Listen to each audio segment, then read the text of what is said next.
Hey everyone, I'm Nadine and welcome to Bookish Nook. As you've probably noticed, graphic novels and comics are becoming more and more popular here on BookTube, and I wanted to contribute to that popularity. So I'm going to go through the comic books that I'm reading and sort of do a book haul because I recently bought some, and it'll be more like a collective comic book haul plus explaining a little bit why I chose to read these.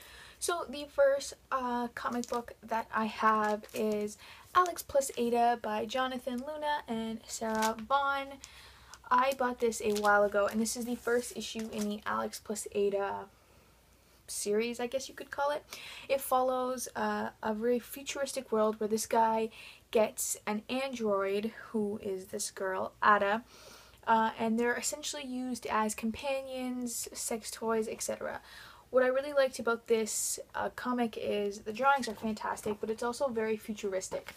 I decided not to continue the series in this little comic book form because volume 1 with the bind up of all the comics is coming out, I think, July 2nd or sometime at the beginning of July, so I decided to read that. The second little issue comics that I bought are the Dexter comics. If you know what Dexter is, you know that he's a serial killer who kills serial killers, and this is a new series.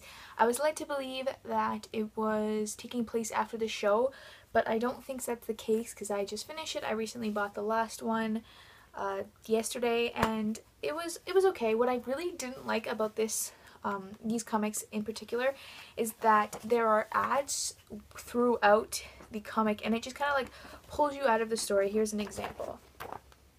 And there's like 4 or 5 of them in each of these little comics, so I didn't appreciate that about this series, but I really enjoyed it, and I would overall give each of these issues a 4 out of 5 stars. Next comic I got it because I was on the Image Comics website and they said they had released a new comic, and it is called The Wicked and the Divine by Gillen McKelvey and Wilson Cowell. Sorry if I'm mispronouncing that. I thought the cover looked really intriguing, and the plot of this is essentially if gods were pop stars in our world. So I looked for a few reviews online, and it got nothing but raving reviews, so I went and picked it up. What I enjoyed the most about this this comic is the artwork. It is absolutely stunning and beautifully drawn. It's written really nicely too. But, hold on. There we go. It's really nice. What I also loved about this comic is that you have a character who is considered the reincarnation of Satan, and you could only describe this woman as androgynous. Here is an example. As these little comic they feel very cut off. It doesn't get much into the plot because it's only so little. That's why there are many issues, so that's the only problem I had with this. But apart from that, I thought it was fantastic, and I am so excited to continue with this. The last few comics that I am reading are none other than Sega. Now, this is volume 3, and it ends at chapter 18, and I recently found out that chapter 19 was released, I think, last month, so I picked it up at my local comic book store, and of course, loved every second of it. It sucks that they're so short because I'm used to reading the 3 volumes, which were pretty long.